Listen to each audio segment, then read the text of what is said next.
Shirts and skins, let's get it. Yo. Shirts and skins and we back again. The best coverage in college sports, we come to win. With Brandon, Mark, and Matt, no one go hard as that. Share it with your folks and they'll learn where it all be at. It's just three of the guys, childhood friends that be setting the vibe. With a few hot takes, jokes, and predictions. Love the Boise State, we now welcome you to listen. Shirts and skins, let's go. Happy Sunday, happy Monday, whenever this comes out to Bronco Nation. You're listening to the Shirts and Skins podcast. I'm Matt Lamb, Brandon Miner, and Mark Moss are here with me. Yeah. Gentlemen, thanks for being here. Yes. First off, thank you, Jesus. Thank you, Jesus. Can we start off by saying that? Yeah, we can. Guys, we've got an awesome show for you. We're going to talk some things. We're going to talk the Heisman. We're going to talk a little bit of basketball. We've got some other topics to cover. We're also going to end this episode with a little interview we did. Oh. You want to tell us who we talked to, Brandon? I would love to. If you are on Twitter or X, the platform of X, I've been following, or I've been seeing, I don't know if you guys have been seeing much, the Herd Bros. He's hilarious, dude. Yeah. That account's awesome. I've really enjoyed following it, and so we invited him and got him on and talked to him for like 30 or 40 minutes. He came to a game. Who is he again? He's Marshall. So you guys Marshall. did I was not here, so it's just these two, right? But right. So is he a alumni, a student? How old is? Well, you'll have to find out, bro. All right. Well, I'm gonna watch it. We can't just post all this information. Okay, that's a good on point. the internet. I'm not trying to dox the guy. Right. Good point. Sorry. Good guy. Yeah. Casey. Cool guy. One thing that I liked from the interview, talking to him, and I'll share this a little bit. You'll have to stay on and listen after we're done here. But just the fact that he's a fan from another school and cheering for Boise State, you know, we've seen that a little bit with Oregon State and Washington State this year, and it's awesome. Yeah. And so that makes me want to kind of reciprocate that and do the same and, you know, cheer on other teams that are sharing with us in the group of five. So cool. I'm excited to listen. Heisman Award goes to Travis Hunter. Yeah. Turn it down. Turn it down.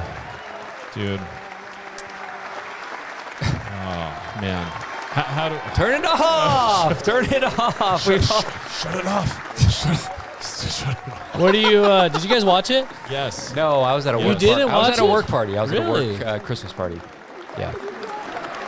Dude, I'm sorry. I'm sorry. Well, it's just applause. I'm sorry. We just lost half the frickin' people listening. So Yeah. four people Well, gone. You need the bleep button for that. Hey. Yeah, that happened. So I don't know how I feel about it. I was watching it. I want to say earlier in the day we were out doing some things. My son had a basketball tournament. We happened to go to the Cheesecake Factory. Oh, I love it. And, Bro, I haven't been to the Cheesecake Factory in forever. Yeah, and it was like a brunch thing. Okay. And, you know, talking to him, my wife was there, and he was talking, you know, obviously he wants Jeanty. He's got the hoodie. Yep. Everybody wants Jeanty around here, obviously. And I'm kind of like, guys, the odds are, you know, they're not great. And they're like, shut up. Shut up, Dad. They really thought he was going to win. Well, they're just like, what's with the attitude? And I get that. But I'm like, guys, this is like the odds aren't great. Do I want him to win? Yes, I do. Yeah. And then can I just comment on, we'll get to this. Okay. Actually, we're getting to it right now. The way that the presentation went. What? Showing Travis Hunter, like where he was seated. Yeah. The way that his mom and dad weren't up on the stage with him like everybody else's were. Okay. The perception of him was just a shade different. And I think it was a little bit of foreshadowing for the night before they even announced it. And I think it was a foregone conclusion. Well, they knew who won. They knew who won. Yeah. But I'm like, guys, they're doing a little different because he's going to win. And, of course, they're like, no, he's not going, you know. Did you see Travis Hawk's post on X yesterday? I saw his post today that he posted something and then the Colorado fans came in hot on him or something, All right, but I didn't see it. No. We're just going to jump into post of the week. Okay, Yeah. post of the week. Travis Hawks. By the way, I was at the Blue and Orange store, so shout out to Travis Hawks. They've got great stuff. So if you need, When are we getting our this is an NIL unpaid- deal? No, he's not Whoa. paying. But while I was there, this was Saturday afternoon. This was a full day. Okay. Cheesecake Factory. Oh, Go to the man. mall. All the highlights. There Bro, was you were at the mall though? That's not a good Dude, day. I it freaking was hate the mall. The mall. On a Saturday Go to before the mall. Christmas. But if you're gonna go to the mall, go to the Blue and Orange store. Yeah, for Yes, sure. But that's a good point. dude. If my wife says we're going to the mall, it makes me sad and angry. Bro, I haven't been to the mall in years. I'm not Really? kidding. No. And in fact, that's every year I don't go to the mall is a good year. It's better. I'm so out of place in the mall. Anyway, one of our listeners was there. I don't know his name. Okay. But I'm looking at shirts and things, and he just kind of walks by and is like, "Hey, let's go Shirts and Skins." Hey. What up? Shout out to him. Shout out to him. So thanks for listening. Listener of the week. Yeah. Travis B. Hawks. Let's do it. Don't know what the B stands for. Barton. Yeah. Barton. Travis. I made that up. Oh, okay. Travis Hawks. Okay. He posted this right after the Heisman ceremony. Said, Ashton Jeanty is the people's Heisman. We can talk about why that's the case. Yes, we But will talk about that. To talk about the tweet of the week, Ashton Jeanty is the people's Heisman. Hashtag built different. Hashtag uncommon horse. Boom. Horse emoji. Okay. You know, didn't mention anything about Travis Hunter. No. Cue the 47 comments from Colorado fans, including posting Chat GPT images of potatoes crying. Yeah. Here's some of the more notable ones. That's clever. That was pretty good. A little rude. Not So nice. so a lot of them are just clapping back at Travis, and he's like, "Hey, good luck in the playoffs to you guys, rooting for you." So that's pretty good. That's nice. Oh no, He said that to them. And then here's them getting back. They're like, "Hey, enjoy the NCAA pity years until they realize G5 and P4 don't belong in the same tournament." Oh my god. It's like, dude, you're on the fringe as it is. Yeah. So come on. Cry more, whatever. Nice. When do they give that award out? Fancy way to say second place. It's apparently they're fairly sensitive to the fact that, you know, somebody other than Travis Hunter, there was a fan base for him. I don't know. He is the people's champion, man. Ashton? So here's the thing. I know that these Twitter polls are not scientific by any stretch, but we're going back at least 6 to 8 weeks, and it's like Yahoo Sports, Sports Center, the Heisman, every single one. These are reputable things, and they're getting hundreds of thousands of votes. Who do you think will win the Heisman? Who should win the Heisman? Blah. And I think we mentioned this. Every single one, not only does Jeanty win, he wins by 20, 30, 40 percentage points. Yeah. And he did get the official fan vote. There's one fan vote. He did? He did. He won it. Yeah. So there wasn't a Nissan put on an actual vote, and he did win that vote. But it is what it is. I mean, I have never paid much. Obviously, I haven't paid a ton of attention to the Heisman. But I now think it's the only time I've watched the whole thing. No, I didn't watch it, but I was paying attention to it leading up to it. And I had no idea like who voted. I knew that there was some sort of geographical part to it. I'm not saying it's a fraud. It's what it is. It's the media's award is what it is, right? Yeah. Right. And what I got thinking about is like the media in this country and probably worldwide in the last decade has taken a freaking beating, right? For like not sports media, just the media in general. Yes. Fake news, the whole thing, right? I mean the trust. And why would sports media be any different? Right? Like, well, Brett McMurphy has he's a something to say joke. about He's a joke. There's a lot of them that are a joke. And the reality is that Travis Hunter had a great year, and I don't even want to bash on him. But the Maxwell Award, we're going to cling to that. But that had a nice cross section of coaches, past players, some media, and some conference, something else in the football. And Jeanty won that one. And it just wasn't, but the AP poll, or the AP Player of the Year, he won that. And it just, I don't know. Travis Hunter Travis won that? Hunter did. Okay. And it wasn't a surprise that the Heisman went to Travis Hunter. It's just like so much of the media bias was towards Prime and Colorado. And Lil Wayne. Lil Wayne was there. I mean, so not a surprise at all. But the more I looked into it, it's like, okay, so they break it up into geographical areas. And you guys probably saw like the top 10. It's like, why is anyone voting for the Indiana quarterback? Or there was several people that got like 100 votes or whatever. It's like, it's just because these people are like, it's like from that geographical area. They weren't voting anyone realistically. If you didn't have an affiliation with your newspaper, no one's voting for anyone other than maybe 6 guys. And there were probably 20 guys that got votes. Yeah.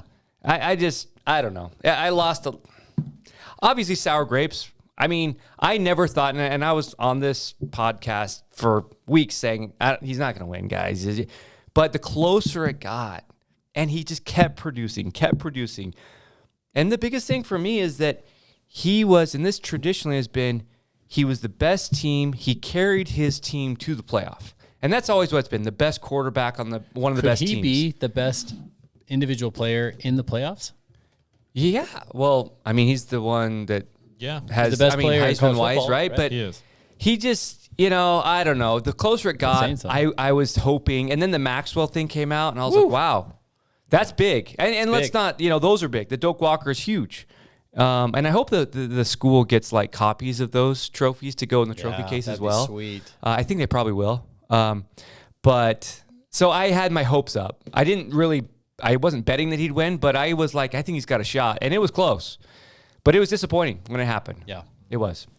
The awards ceremony thing was interesting. Nathan Carroll has been on our podcast before. Yeah. And I'm going to Twitter a lot on this, so I apologize if you're not on Twitter. Even say we knew Nathan before Nathan was cool. Or he got cool, and then he came on, and then he got cooler. That's true. Well, he had another viral tweet. Wow. Did you see it? No. About Travis Hunter. So Travis Hunter won the Best Wide Receiver in America award, the Biletnikoff Award. Okay.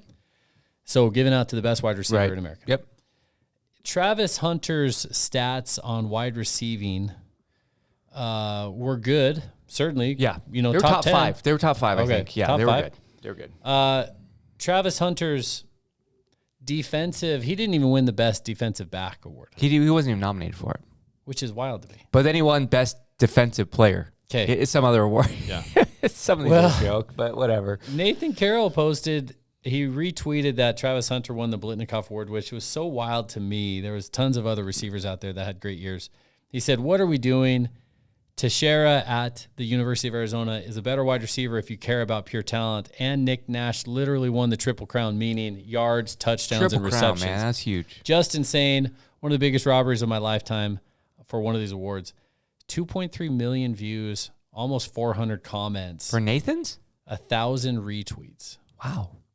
He knows how to just type it out just right, I guess. Good for him. He did what you used to be able to do. So he's Me? like, I've never been able to do that. Not that, but to a bigger extent. Anyway, he's like, I guess this really riled the California base because they went after him hard. Wow. But I mean, he wasn't saying anything necessarily negative about Travis Hunter, just that, man, the award season was kind of wild as far as I don't know. Yeah. Just the results that came out of. Yeah. They weren't based on the results from the field necessarily. No. But and do you think there was some fear-based voting by the media thinking, and I know it's not public before, it becomes public after if they want to share it, but is it like, hey, do I lose credibility if I vote for a G5? They're in their little like elitist. Am I not as cool? Like silo of media people, and when you have Joel Klatt and you have Brett McMurphy and you have all these guys that after he had that amazing game where they're up 45-0, he's still in the game. They're throwing him the ball. They're trying to have him throw for a touchdown. They're giving him the ball to try and run for a touchdown. Like they're padding his stats late in the game, right?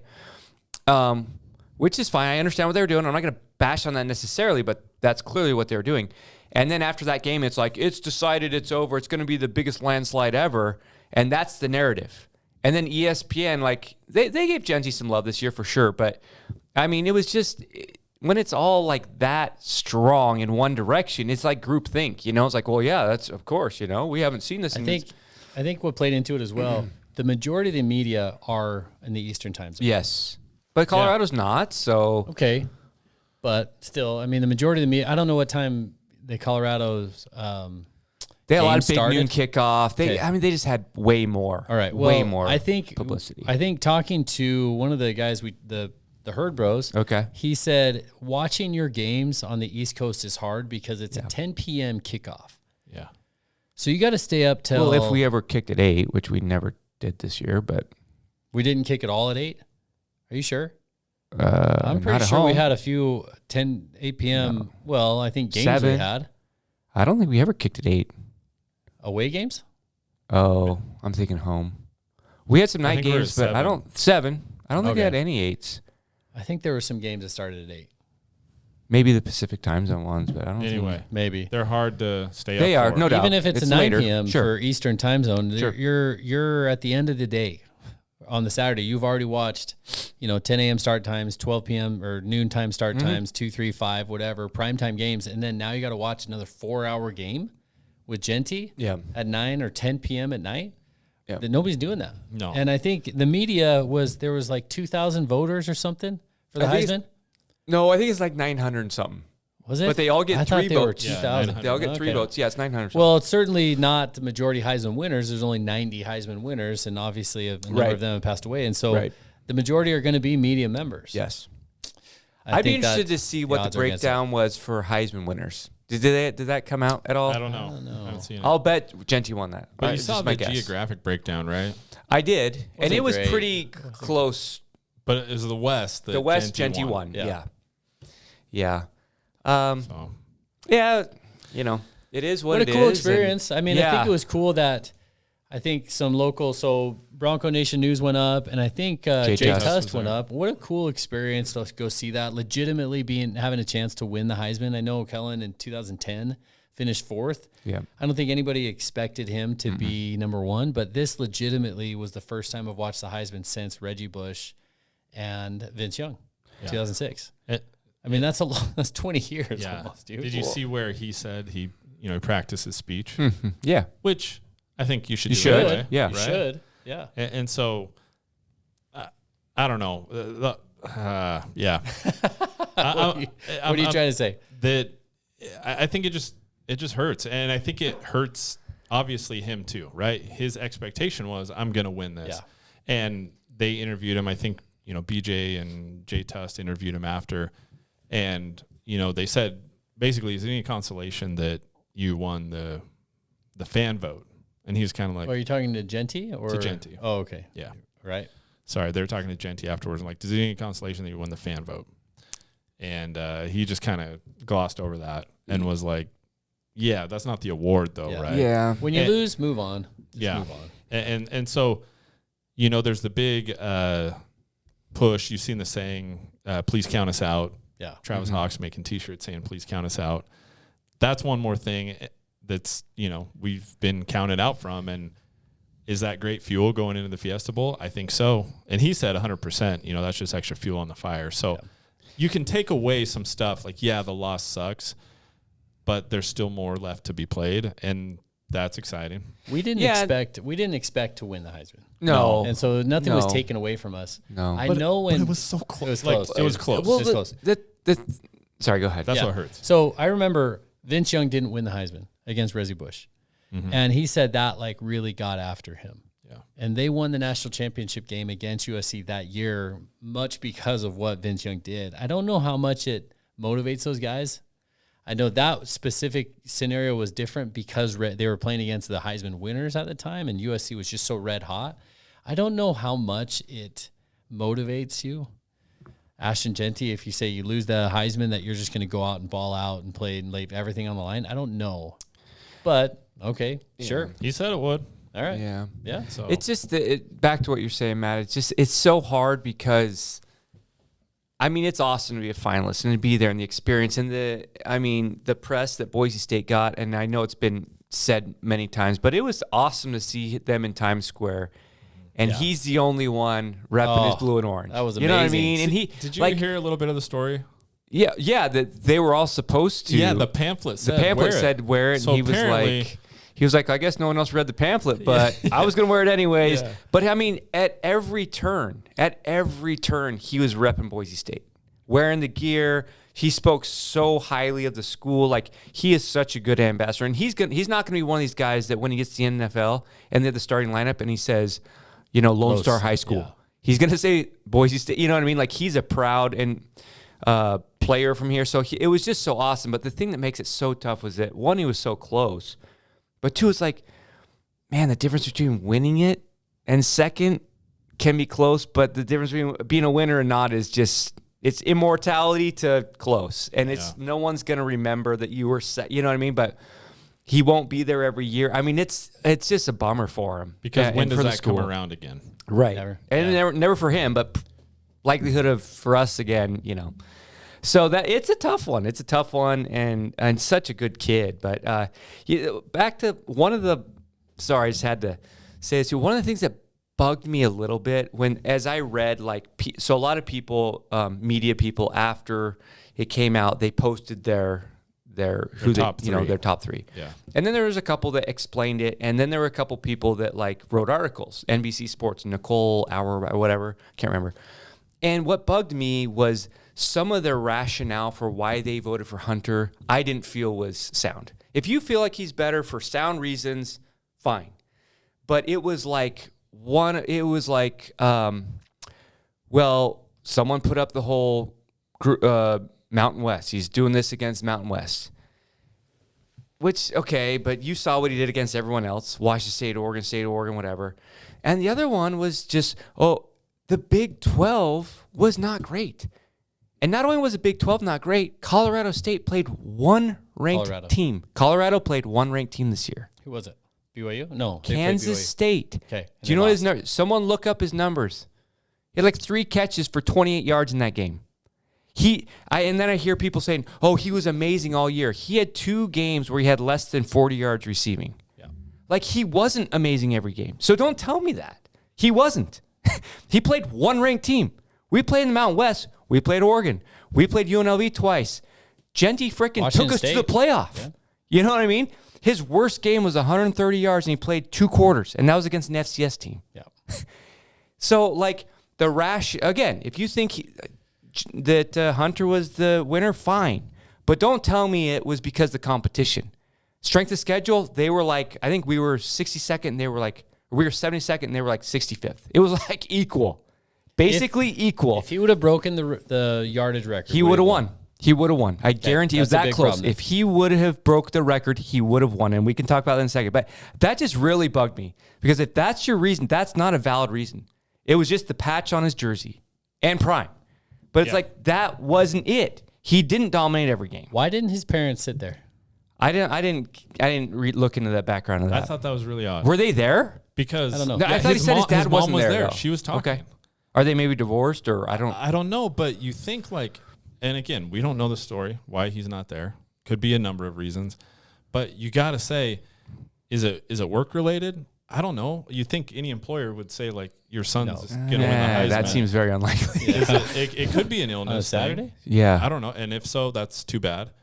But yeah, you think about it and financial would be the other one, but no way. Yeah, dude, it's not financial. So he made $4.5 million in NIL. I don't know. Hunter did? Yes. But supposedly. I just thought it was odd. He's the 4th person that they bring up there, and who's sitting next to him? Deion and Shedeur. Not his parents, and it's weird. just this. It's the whole.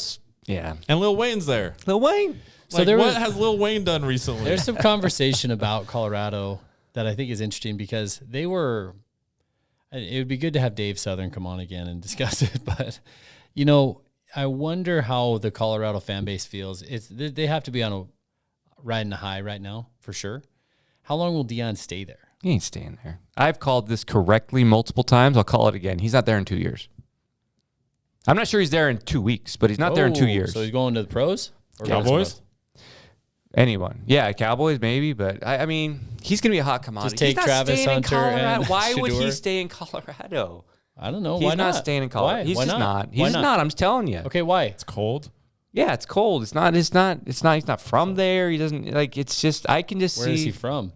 I think down south somewhere. I mean, I don't know. I just don't think he's going to stay there. All right. And we'll see. Because he's got Shedeur. Who's leaving? Sure's leaving. Hunter's leaving. Yeah. Does And he have they've been another son? recruiting well. I mean, they've had some really high-level recruits, but they don't care. And, if he leaves, it's all free transfers. They just go wherever he goes. It's fine, I don't think he's there in 2 years.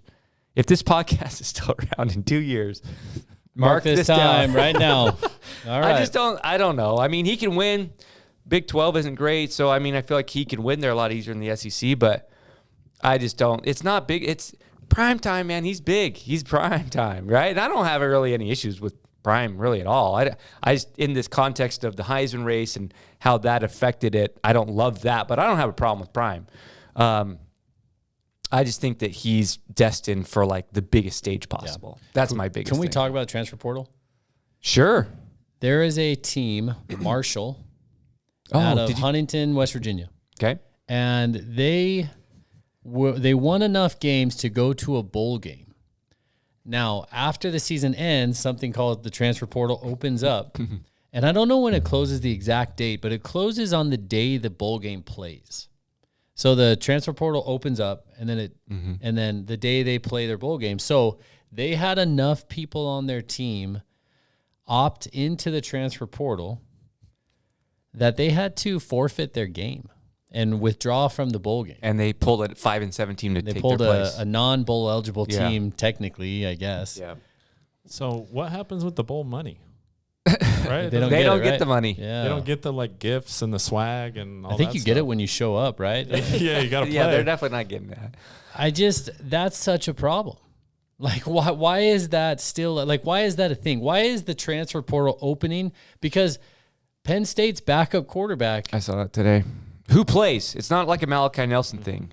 We should probably talk about that too. But he plays. Like, he comes in like, and he's a dual threat guy, I think. Why do you even put those guys in a position where they have to announce they're going to the portal while the season's still going? Well, and he's in a playoff. Like, it's one thing, lower level bowls. Like, I don't agree. I hate it. Don't get me wrong, but I understand the like lower level bowls and guys that are scout team guys. Like Boise State's had 4 or 5 scout teamers jump in the portal.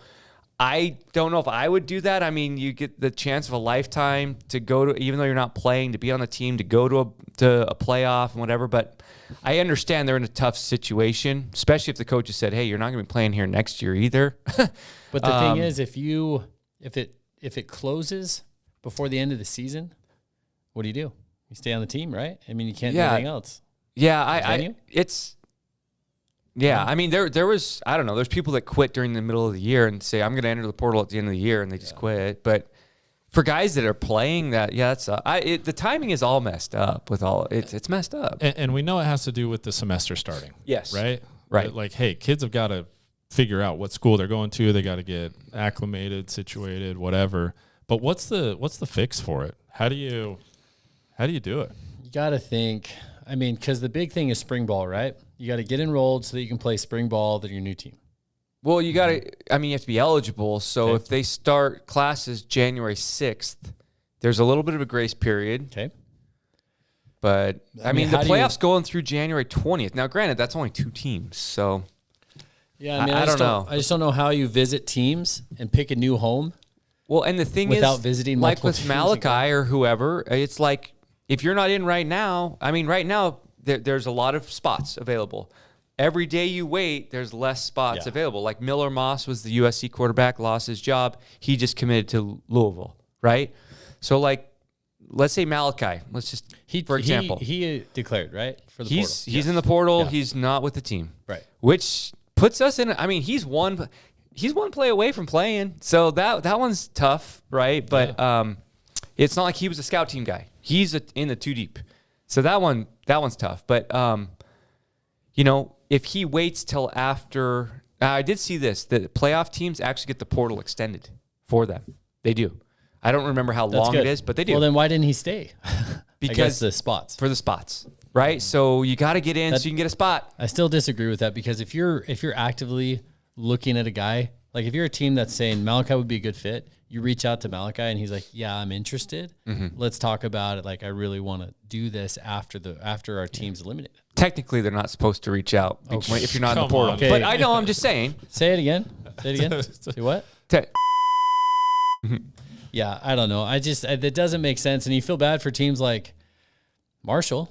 And you feel bad for some of those teams that just have mass exodus, right? Like Florida State, the portal can just almost be a death penalty for the next year for some of these teams. 35 players. Yeah. That's a lot of players, man. Yeah. And that's brutal. And if you are in the playoff and, you're sticking with the guys that you have and you're not filling spots, like we talked about Michigan last year, right? They're in the playoff and not getting as many transfers as, say, like an Ohio State team. Yeah.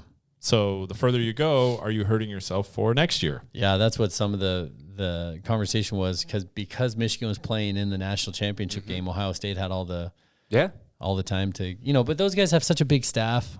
Yeah, well, and part of that was Harbaugh and that whole thing. He dragged his feet for a while, and he left kind of late in the cycle and whatever. So they'll be fine. I don't feel bad for Michigan. Yeah, no, but yeah, it sucks. I don't know how you fix it. Do you want to shift gears and talk basketball? Ooh. Let's talk basketball. Let's talk basketball. I know Mark wants to. Yeah, what are your thoughts? We beat St. Mary's in overtime. That's a good win. By 2 or 3 Did you points. watch the game? I watched the last few minutes of the game on Bronco Sports, that link you sent. Yeah. I watched basically all of overtime. Okay. I didn't watch much else of it. I think it was good. I've always, this team's built around Degenhart and Omar Stanley. And if you can get a lot out of Cardenas, if you can get a lot out of like RJ Keene played the whole overtime. Dude, RJ was everywhere. That guy hustles, man. He's a hustler. Okay. And it looked like he almost shot at the wrong basket. I didn't see that. It cut out. Did he do that? What happened? Because in my son's 5th grade game this weekend, one of his teammates did that. Missed it, thankfully. What happened? But Keene did that too? I tried to review it or like go back and replay it because I saw it looked really weird. And then my brother was like, dude, he tried to shoot at the wrong basket. I don't understand. In overtime? So, yes. What? So there was I think it was a shot. He got a rebound or something. Okay. And I thought he was just going up to pass it, but it was like a jump pass to somebody else because he had gotten like a rebound. Where was he? He was at the other end of the floor. So he's defending, right? Okay. And so I believe he got a rebound and he goes to like do this jump pass. And it was like, dude, that's the wrong move because they're going to steal it. And I think they got it got deflected. We ended up getting it and they fouled us. I think that's how it worked out. But it was awkward. And I still don't understand how he shot it. Like, did it hit the rim or something? No. I think because what I saw when he jumped to pass it looked like he was trying to shoot. Looked like he was trying to shoot, but it got tipped. Oh, okay. Like he was passing it like this? Yeah. That's why I wanted to go back and review it. Oh. Because I was like, what happened? But the stream didn't work Unique very form. well. Yeah, I don't understand why we're not getting much out of Anderson, our 7-footer. I don't, I'm not sure how much Javon Buchanan or he started out hot. Javen Buchanan started out really hot early in the year, but was he not? I don't know. I haven't gotten into it yet. Overtime. They're a big guy. I don't know how tall he is for St. Mary's. He looked 7 feet. Dude, he looked big. He's huge, and he was very disruptive down low. Daggy tried to sneak in, find his way. Omar was pump faking, trying to get in there, and he was protecting that rim. For us to win, you need Omar to have a good night. You need Degenhart to have a good night. Like, you need double-digit scoring from those guys. And then you can get double-digit scoring from a lot of different people. Meadows would be great. Cardenas would be great. Is Meadows back starting again, or are they still with the I don't know who freshman? started this game. Okay. Yeah, Meadows would be great. I know Anderson would be awesome if we can get some. Meadow, yeah. I don't know. Andrew Meadow. Buchanan would be great. So they had a lot of options. And the hard part is if Buchanan's scoring a bunch, then maybe Stanley's not scoring a bunch. But he's had a difficult start. I know I saw on one of the stats said that by losing that game, they had a projected 0.3% of an at-large bid of the NCAA. If we would have lost last night, it was a big game to win. Who knows how it all plays out in the end? That's just at the time. But I mean, it would have been difficult to make a case for Boise State to win. Oh yeah. What are the stats on some of those? So Deggy had 19 points, Stanley 13, Cardenas had 14, Meadow 9, Keene 0. Okay. He had a lot of miles run. Blue guy. Yeah, no. What minutes did everybody have? Do you see that? Yeah. Okay. Deggy and Cardenas both had 41. Okay. 34 for Stanley, 30 for Keene, 32 for Meadow. 30 Rice for Keene. is Do you see the starting to whittle it a little early. He Yeah, usually gets go to into the his bench. 7 or 8 man rotation a little later. Dylan Anderson played 10 minutes. Bowie? Javen Buchanan, 26. Bowie had 9. So Okay. just 9 minutes. So he 3 minutes for probably Chris didn't start. Lockett. Lockett Yeah, was the guy Lockett. they were really excited about. Lockett played a little bit against Washington State. That Bowie had a tough game against Washington State, so he probably hasn't started again. So where are we at? Do you want to talk about? Tell Bowie us. with a- No, say it. Bowie I'm had just- the lowest plus minus, by the way, with a -8. What does that mean? So, Nice. Oh, -8? -8. That's not what you good. want. Yeah. No. So that's turnovers to like points or something? No, it's Well, like that's how good you are and how good the team is while you're in the game. it's the plus minus of the score when you're in the game. You want So if positive. you want positive. And if you only play 9 minutes and you're the most negative, that's not good. Well, they had a That's what a was stat it? Didn't coaches they have look a at more now. 9-point lead at some point in the second half? We did or they did? We did, I thought. We were At up like St. 6 at half. I saw that. Sounds right. Oh, okay. You were at the Cheesecake Factory trying to rock it out? Or? No, I was home. Okay. Tell me your thoughts about it, because I want to comment on your long Might text. offense you. Do you want me to read? You Yeah, don't know say it. either. I don't know either. No, I thought you said you what? watched the game. Most of it. Okay. I don't know, man. I love Boise State. I love Boise State football. I get really into it. I really like Boise State basketball. But the reality is I am not emotionally invested in Boise State basketball. I just can't be. Do you think you It's represent burnt- the average fan? I don't know. But it's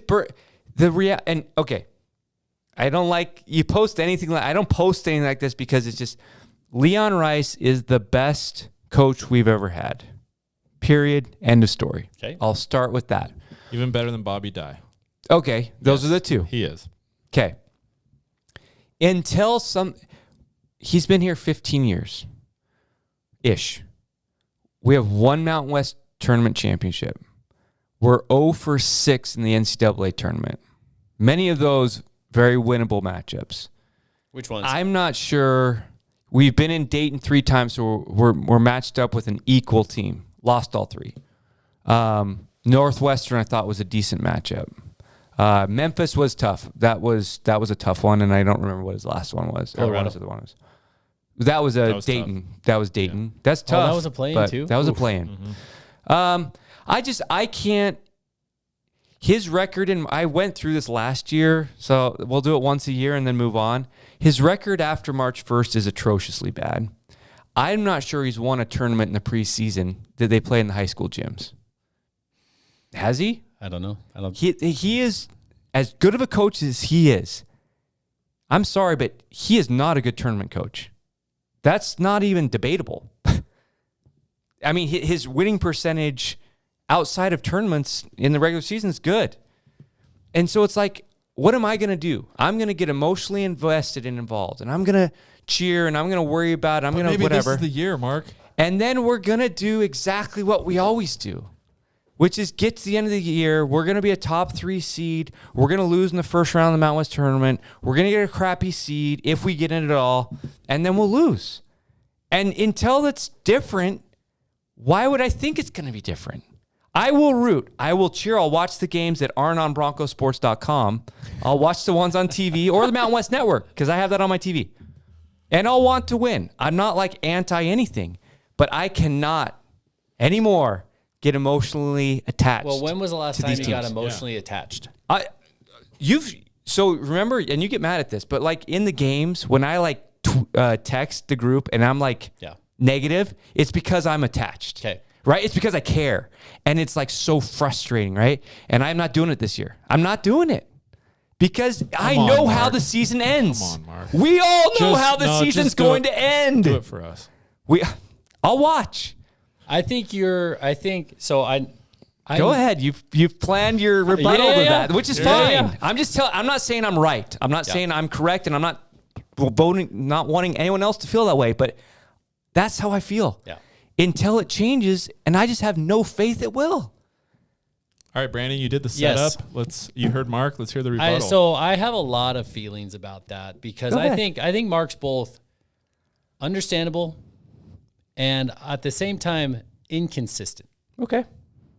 With his emotions towards Boise State basketball. And I think some of it is a deep-seated. I think some of it goes into the sport of basketball. Okay. Because Mark played Because basketball. Because he played basketball. Mark, when's the last time you played in a game? Oh, like a city league game? Yeah. I played some in Flagstaff 12 years ago. Okay. Mark played he's college given basketball, up. by the He's way. given up. Mark was a really good basketball player in his time.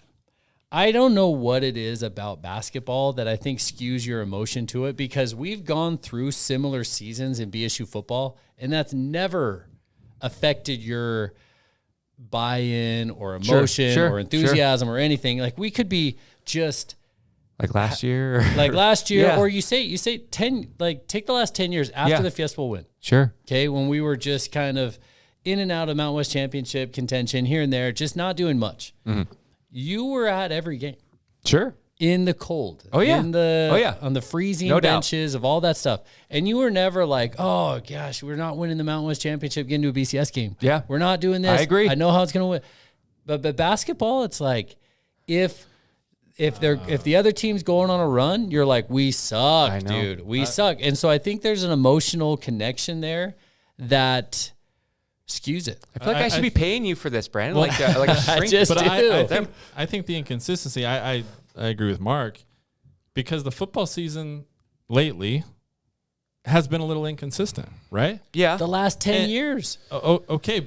Well, I don't know about that, but I just think like basketball, it has been more consistent and more predictable, right? It's very predictable. So that's why you don't get attached, because it's like... I think the other thing, too, that's different, and you might be right. I played basketball, and I hadn't thought about it that way. You might be right. The other thing, too, is that there is a common, and again, I'm not, by no means am I saying Leon Rice should be fired, whatever. I mean, he's been great for the program. But it's like, I've heard his press conferences for a decade plus. We've heard all the excuses early on that he wasn't getting the funding. And then it was the super team stuff. And then it's just like, but it's always, it always ends the same. With the same coach. Now, football's been through three coaches in the last 10 years. Okay. So those things change. Different coordinators. There's just a lot of change there. And it's just, I just seen this play. I've seen it play out so many times. Like, we have a big win like we did last night. Awesome. And then we have some of these losses that are unexplained. Brandon, you're not going to win all your games. I get that. But it's just like, I know how the season's going to end. I already know. Do you feel this season's different, Brandon? I was hoping. I'm struggling more this season than I was last season, just because last season Omar came on really strong. Yeah. The only person I struggled with last season was Max Rice, because he was so inconsistent at the start. Yeah. And then he kind of got better and better and better. But we had Roddy, we had Chibuzo. We had a really solid group that knew how to play together. And this team doesn't seem like they know how to play together. Yeah. And I'm a little worried that we're going to be one of those teams that gets beat up at the start and then goes on a tear at the end of the season. And then we're just praying and hoping for an opportunity at the big dance, but we're hot at the end, which would be a change for us. Yeah, you've seen these seasons play out. I get that, but you never know the future. No, you don't. And to me, they could, if they keep getting at bats, they're going to break through one of these times. And so for me, it's exciting. Every year's exciting. This year, I was hoping that it would have been nice to win that Boston College game and win that preseason tournament for sure. Like, that would have been a big deal for me. Losing what was it? San Francisco, Boston College, Washington and Wazoo. That's it. And they're three good teams we lost to. So it's not like we're losing the scrubs. We're not bad. We're good. The common thread is that Leon can't coach in a tournament. Brandon, his teams are not Brandon, properly prepared for tournament games. Can you just look at Mark and just tell him what you'd like? What are some of your expectations? I don't know what I'd like. You know what I wanted? What would make your season better? You know what I wanted Mark to do for years was to shut his ass up anytime we were playing basketball. I know. This is Mark. Stop. This is Mark. we're I don't like myself when I'm in that We're winning mood. the game, okay? And then some guy drives right past Deggy and gets an easy layup, and Mark texts. This is just like clockwork. We don't have athletes on the team. We're like, dude, we're winning. 5 years we'll ago, never be able to beat these teams until we have athletes. We just beat that team like 5 weeks ago. That's a little bit of an embellishment, but can I ask you guys, why can't we be Utah State? Dude, They're undefeated. they're undefeated. New They're coach. 10-0. They lost their best player, their What coach, a happened bunch last of year? players. Their last year, they came in with a new coach and all new players. Unbelievable. And they won the Mountain West. They won the Mountain West tournament. No, they didn't win the Mountain West tournament. New Mexico did. Yeah. But they won the regular season. They won the regular Mountain West season. And I thought they won a game in the NCAA. I think they did. Well, anyway, he left to Washington. right. Yeah. Great Osabor left to Washington with $1 million, whatever. Yeah. And now they come in and they're 10-0 again. Dude, what is happening? I feel like Utah State's fan base feels probably that exact same way about football with us. Why can't we be Boise State football? Yeah. Right? Like, we've had multiple. It's the same thing. Just flip the sport. Okay, but because they have culture, because they have a winning tradition, because I haven't been there, but just on TV it looks great. Yeah. I mean, so they're getting guys that want to be 10-0 there. though.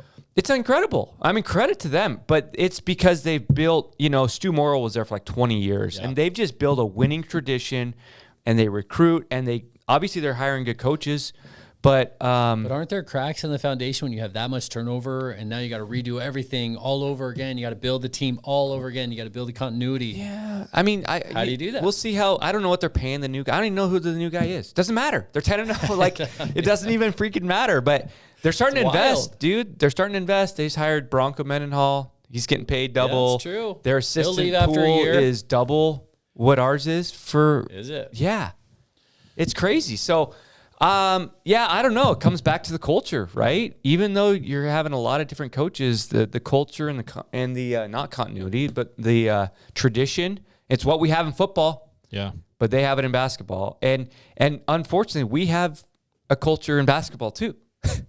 And it's really, really good. It's really, really good. It's way above average. We're top 3 but there's no defense to what I'm saying. We can't win tournament games. And at some point you say, you get enough chances, you win. But it's like, dude, what is not happening? What is happening to our team as we prepare for tournament games that makes the winning percentage so vastly different? The ball, Nike versus Wilson? Mark, do you remember? I don't know. Remember what we had to do in tournament time in high school? Oh, I remember. Do you think he's doing that, Leon? Maybe that's the problem. And we never played well. All right.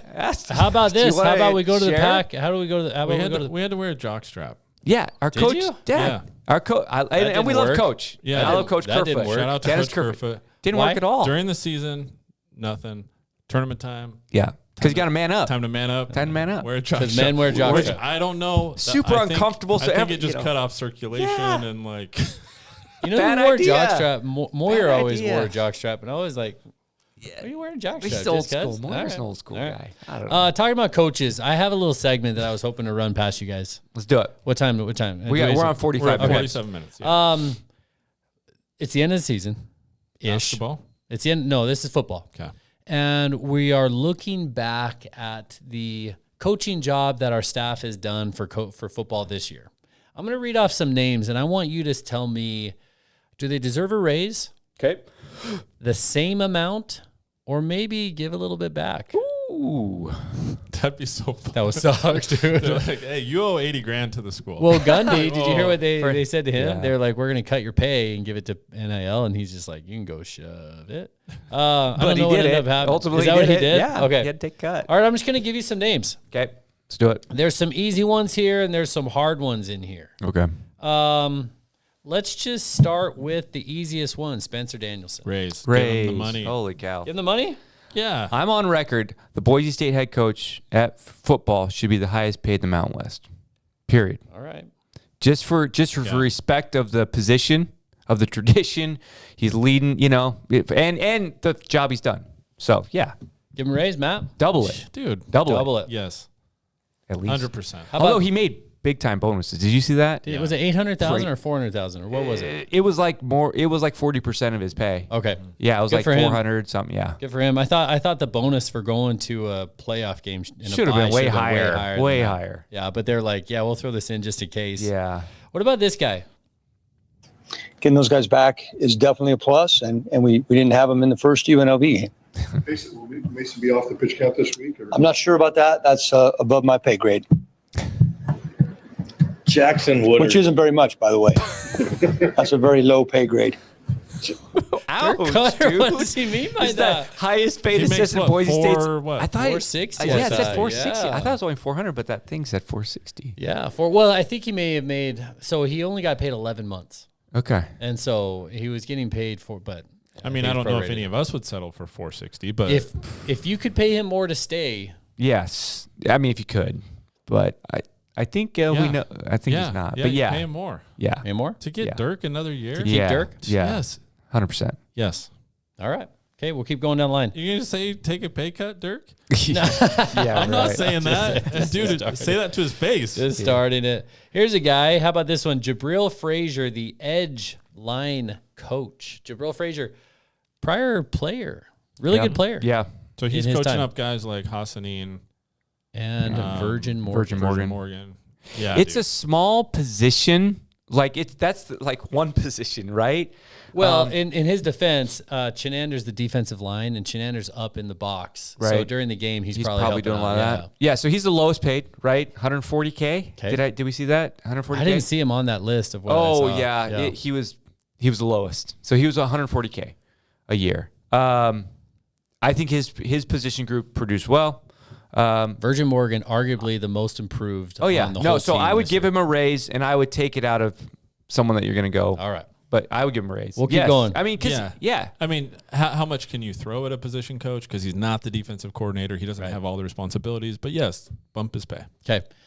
Eric Chenander made Okay. $440,000. That's what it said. I thought it was 400, but yeah. Raise, stay the same, or give some back. What are you guys' thoughts on that? I think he's done a great job. This is going to be an easy segment for Well, yeah. I mean, when you have the record Boise State does, it's easy. But there are some that we're going to say don't give a raise. And it's without being in the room, without being at practices, maybe there's some fingers that should be pointed at some people that we're not aware of. But from our perception, at least from my perception, I would give Chenander a raise. I think he's done a great job. Are there holes in the defense and some that need to be fixed? For sure. I wouldn't say I'd give him a huge raise, but yeah, I'd give him a little bit. I wish I did a little research to know kind of what is in the Mountain West. What is the highest defensive coordinator position? Did you check that out by chance? I Sorry, can not do to a put you on the Google spot. search. But Because I think he should be close to that. I'm a little concerned that he's not going to be with us in a couple weeks. really? So Scott Frost got the job at UCF.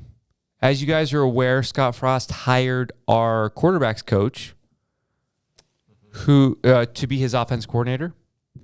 As you're probably aware, Chenander coached with Scott Frost at UCF and Nebraska. Now, Frost did fire Chenander in Nebraska, but that might have been hey, I got to do this. You know, they're kind of making me fire you, and then he got fired the next year. The reality is that UCF has not announced a defensive coordinator hire yet. I don't think they're going to announce it. If they don't announce it in the next week, I think it's Eric Chenander. And Eric Chenander is not going to announce that until after we're done in the playoff. That's my prediction. If it's not announced soon, because he's going to make what does a coordinator make at UCF? Probably $1 million. Probably. Really? I mean, Big At 12. UCF? Oh, okay. All right. So it's hard to turn that down. And if they're buddies, now would I be, could we get him up to 650 and keep him? I don't know. I don't know what our budget is, but I'd like to give him a raise and keep him. I thought he did great. Okay. Ultimately, I thought he did great. I can tell but I don't think he's gonna be here. I can tell you so I'll just give you the top 10 highest paid assistants in college football, and then we'll go even down to the G5. Okay. Okay. The highest paid assistant coach is an LSU defensive coordinator. How much do you think he's making? 2.4. $2.5 million. Okay. The lowest on the top 5 is Iowa defensive coordinator, 1.9. Okay. We're going to go down to That's the lowest of the top 10.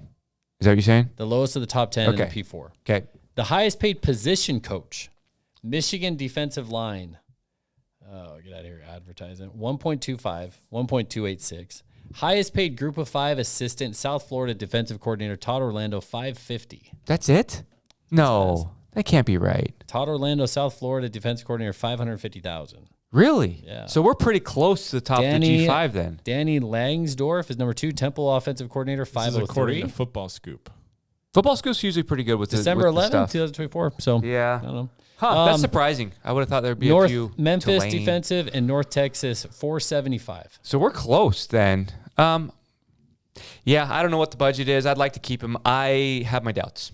I mean, why haven't they? Oh, here we go. Why haven't they hired? Mark, Why haven't they announced And anyone? I think we have a connection to Eric Chenander. Can I? We You do. and I have both asked him Oh, you questions. guys have asked questions. You guys are tight. Not sure what Brandon's done.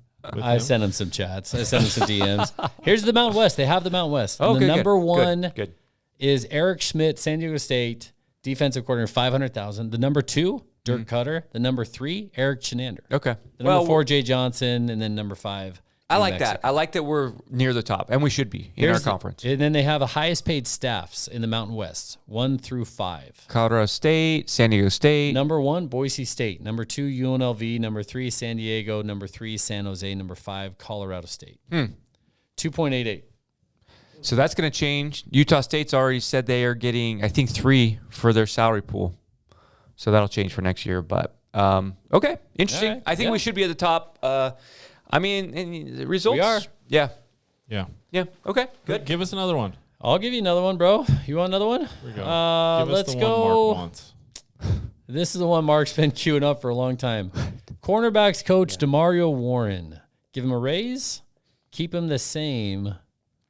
I was ask for pretty some money high back. last week. I was pretty high last week because the DBs played really well, and we were on the post Mountain West Championship high. It's been a week. DeMario Warren has to go.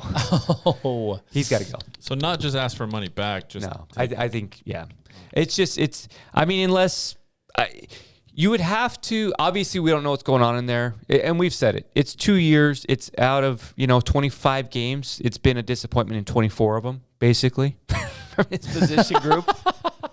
I mean, almost. wait, no. The first UNLV game, they did well. Okay. I don't know. But Mark, if you look at that game, what do you attribute? So the Mountain West Championship game, what do you attribute their good play to? Who gets the credit? Yeah. Just the players? No, I said he got credit for the one game. Okay. It's just hard to turn your back on 2 years of really bad performances. So they just put it together for one game, right? I don't know. That's what That's it the looks like. question. That's the question. I don't know. that's not The other enough. thing, Spencer Danielson would know. They would know better. Is this a coaching technique? Is it he's not demanding enough, or is it personnel? The interesting thing is that we've had a lot of different corners we've gone through in the last 2 years and similar issues. That I trust Danielson to make that call, to know if it's personnel or the coaching. So I was being a little does this facetious sway you there, a little but bit? Go ahead. If they play against Penn State or SMU and lock down and just That would are the sway me. start, would that sway Absolutely. you? Yeah, it would. But I think either way, he's got to give money so back. Mark says give money back or go. I say let's wait one more. Let's give him another week. Give him another week. Performance Okay. evaluation. He's making double what Frazier's making. Double. And that seems a little excessive. He's making more than Matt Miller. Although I think we could talk about that too. I don't He know was how the next the guy on the receivers. list, Matt Miller. I don't know if I'd be fighting to. I wouldn't fire him. I wouldn't cut his pay.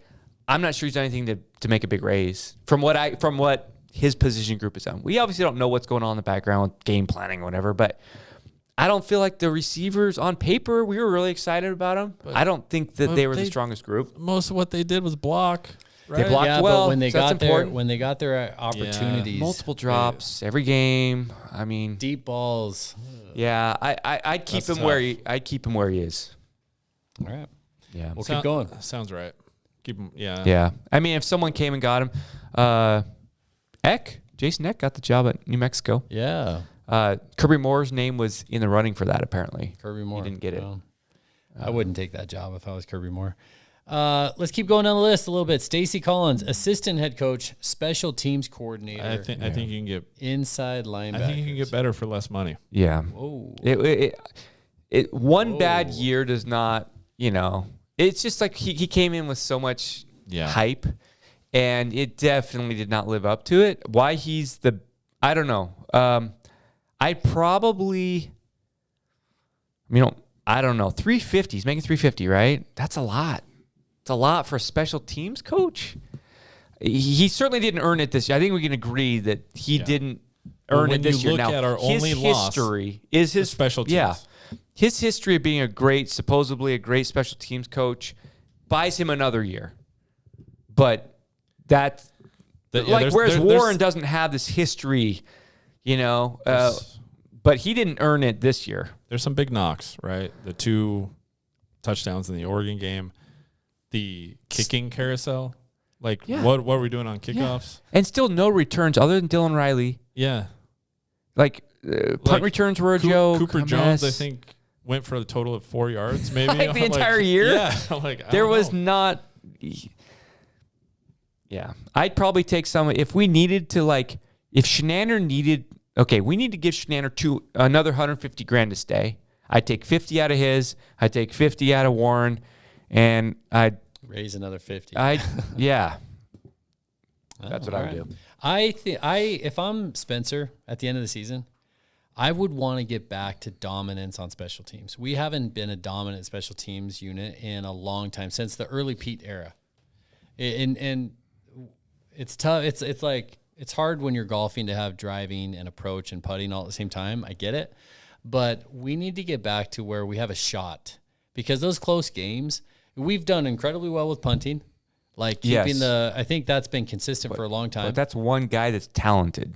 Well, I think we've been fairly consistent on punting this century. Oh, okay. I see what you mean. Yeah. Sure. Anyway, but as far as our ability to attack on a punt return or block a punt, I always thought, it did make sense what Bedell said, where it's if you have that good an offense, you just want the ball. But if that's the case, start blocking punts, dude. You don't even have to field it, right? You don't have to block. We're not doing either. We're not returning a punt. No. And we're not blocking. No. We're not blocking anything. So I would want to get back to elite special teams play, because I just don't see why we're not. Well, and I think they wanted to. I think that's why they hired him. I mean, they paid him way more we've ever paid a special teams coach to do that. It just didn't work out. So, you got to go back to the drawing board. You got to say, okay, what happened? All those types of things. You give him another year for sure.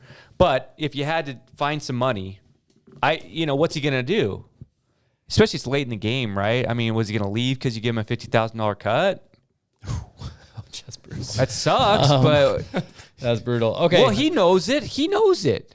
I mean, we all work when you've done a good job, when you've produced. He didn't. Well, those guys especially, because they're ranked. He knows. Yeah. So he knows the budgetary issues here. He's not an idiot. It's an ego hit for sure, but we've all been in a place where you didn't produce and things happen, right? I don't know. I got 2 more for you. Go ahead. Nate Potter. I just don't know enough. I mean, I think he's the O-line coach, or he's the tight ends coach. Well, let's go down and grab it, because he's the tight ends coach. But co-offensive coordinator. Supposedly the heir apparent. So you're assuming he stays in the same role? I don't know. Because obviously, if he gets a coordinator job, he makes more money. But what's he making right now? More. But if he stays and Dirk's here, I would keep him the same. Yeah. So I mean, tight end, we had Louder. Tight ends played well. Tight ends played well. They blocked well. They caught well. 260. That seems like a lot for. I mean, again, compare it to co-offensive coordinator. Yeah. So it's no issues with him, obviously. No issues. So no. Tight ends did well. Yeah, for sure. All right. So if Cutter, very happy with tight ends. Yeah. So hard. It's more happy with tight ends than receivers, I would say. Yeah, they were a lot more productive. Yeah. It's just always about who, what are these other guys' options, and what's the pool look like, okay. And what are we going to do next year? Let's assume Dirk Cutter leaves, because kind of all signs are pointing to that. Sounded like Potter was going to. My assumption was Cutter leaves, Potter takes the job, and this guy that just took the UCF job is the quarterback's coach, right? Oh, that's right. Yeah. Now he's gone. Right. To my knowledge, we don't have anyone that's really done a lot of You need a quarterback's coach, as you guys said, either an OC that knows what they're doing or quarterback's coach. So I don't know. Do we just go find a quarterback's coach? I assume. Yeah. There's enough quarterbacks. What's Zach Hill doing? Oh, what is that? He was coaching high school ball for a little bit. Oh, I could tell you. He had some issues, but that's tough, man. When you're in a organization and your superiors are asking you to do things, and obviously you shouldn't, but that's tough. That's tough when your job is on the line. And I don't know what Zach Hill's doing right now. I think he's coaching higk high school.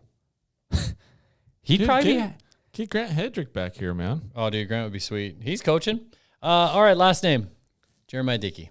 Currently making $435,000 this year and was scheduled to make $443,000 during the upcoming 2025. That's old. That's old, though. He got extended. Remember, like a month ago? We don't know. That was the August. details never came out. The details haven't come out. Okay. Sure. I don't know. So we don't know. We suppose he got a raise, but yeah, remember that Houston thing, and they re-signed him or something. How have the details not come out? Isn't that that's a public office that the state? So they only meet like 3 times a year, 4 times a year quarterly. The State Board of Education. So it won't be public until that. Yeah, I guess really. So. Maybe Dayton, maybe someone knows, but it never got fanfare. It wasn't like, oh, look, he made 200,000 more or whatever. I would have seen it for sure. I feel like I probably would have seen that, but I don't think it's been public yet. Whatever you got to do to keep him. I mean, whatever you have to do to keep him. Well, they kept him. They kept him. Yeah. But I mean, every year he's going to get offers, no doubt. And it's same with Danielson. At some point, he's going to get offers, and it's like they will stay as long as they feel like they still want to be here. And eventually they'll leave. Dickey will leave. Danielson will leave. It's just, how much momentum can we get behind, under their belt before they do leave?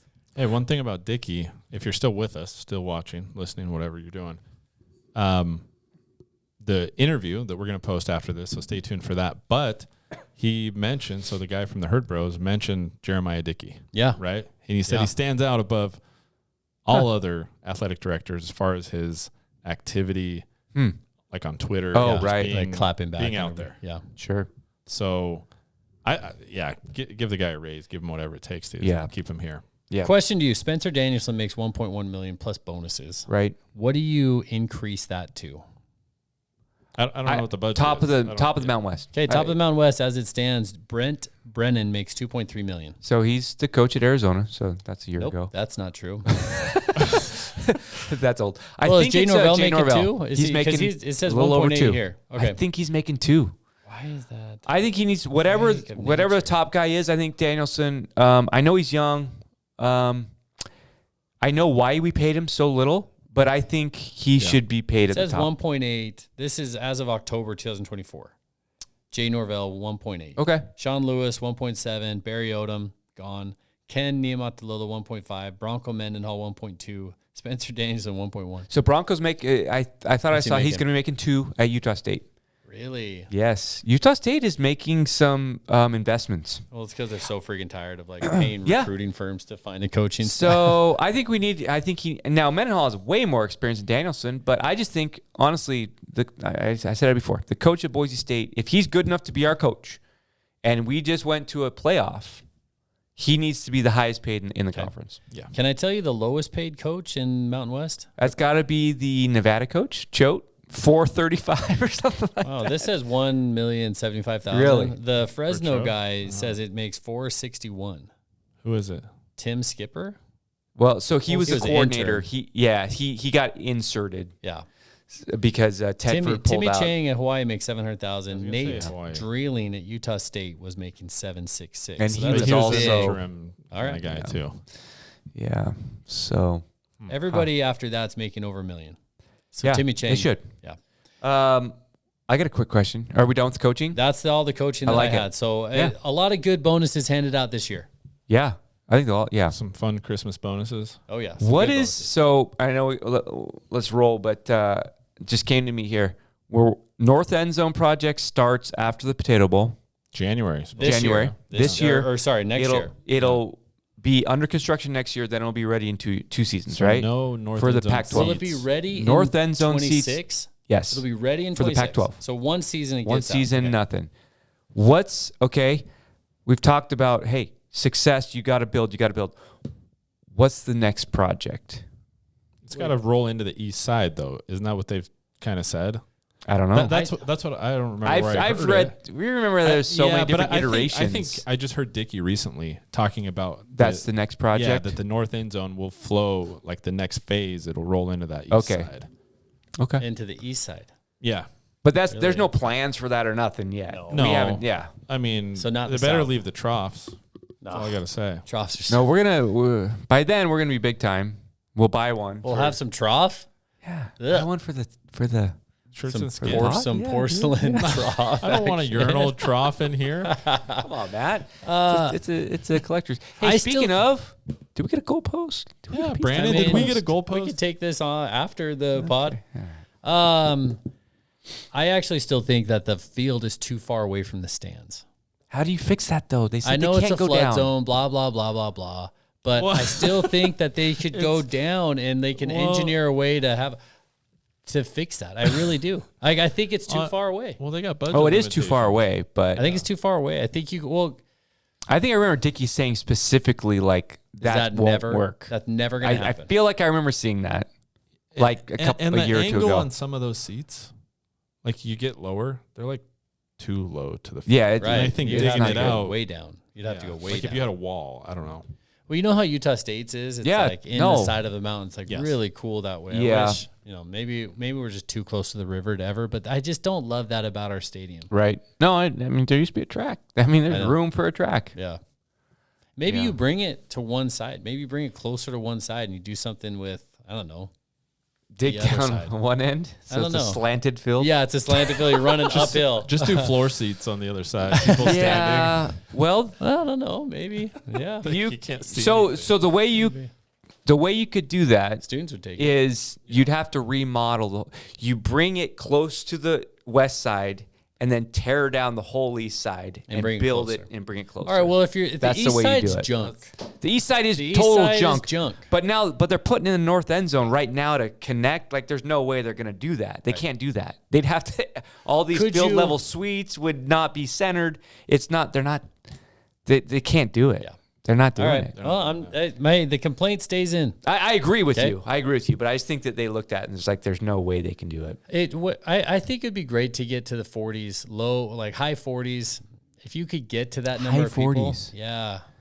I think legitimately speaking, why couldn't we? I mean, the valley is just going to continue to grow in population. Well, and you'd like to think that if you got that high, because a lot of these stadiums, they have these like standing room, like the $20 up in the corner. Yeah. You could get these low ticket costs for the corners, and that's what I would like to see. If you're going to go that high, you can't expect the prices to stay. I think you'd have to have really budget seats. Sure, absolutely, which you would. But I mean, the south end zone could be finished all the way across. Yes. I don't know how many that would add, right? But you could finish and have a horseshoe open with it. That'd be a sweet stadium. That'd be sweet. That'd be a really cool stadium. And maybe that's Maybe another Stickle Sky Center on the other side, on the east side. Maybe we open up your laptop and do some like architecture software and draw it up and submit it. Chat GPT. Send it. Why not? With with some music too. Ooh. What was your point of the question? Some What was AI music. I'm just excited. Like we've had these Fiesta Bowls before, right? And after the first Fiesta Bowl, I think they built the indoor stucco or the indoor, the whatever. And the north end zone was already planned. It's like, are we gonna, what's next? Just curious. What's next? That's a JD thing, bro. Right. Actually, you want to know what really needs to be next? Is basketball. They need this. Yeah. They need to remodel, get some Assholes. suites in there. It's old. That's what actually needs to be. I think the Broncos or Albertson Stadium is going to be awesome with the north end zone. It's going to be sweet. It's going to add a lot. I don't know how you renovate Extra Mile Arena. It's all concrete. That thing is all just a concrete stadium. I don't understand. Like it's not really well built. 12,000 stands, great. Yeah. They don't need that many. You don't need maybe 8,000, 9,000 would be great with some nice concessions, with some ease of access in and out. Some you'd be building room, like you take some off suites. the walls and like build, like food and like you'd make it wider in certain areas, and then you put suites. That center or the mezzanine should just be all suites. And not only that, there's almost no apparel. Yeah. outlets No, there at there's. all. It's just you need to expand it out. Yeah. And get everything wider, and That's a tough one. that's gonna be expensive. Yeah. Well, maybe Let's if we wrap it win a NCAA deal, right? Yeah. Maybe if we win it, who knows? Everybody, thanks for watching. Thanks for listening. Stay on though, right? Stay on. Stay tuned. Awesome interview with Casey, who is at the Herd Bros on Twitter. Great follow if you're not following him. We will have another episode before the Fiesta Bowl, so look for that. Anything else, gentlemen? Let's get out of here. Let's get out of here. Go Peace. Broncos.